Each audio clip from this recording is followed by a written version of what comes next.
Bank کے ملازم پر قربانی کے وجوب کا حکم۔ اگر بینک کے ملازم کا ذریعہ آمدنی کوئی نہ ہو اور ان کا یہ مال نصاب کو پہنچ جائے تو کیا اس پر قربانی کرنا واجب ہے؟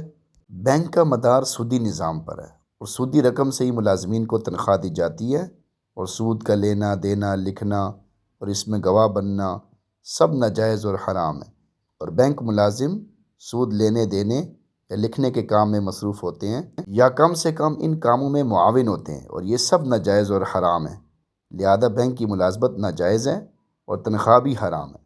لہذا اس شخص کو چاہیے توبہ استغفار کرے اور کوئی جائز ذریعہ آمدنی تلاش کرے اور پھر بینک کی ملازمت ترک کر دے، چھوڑ دے۔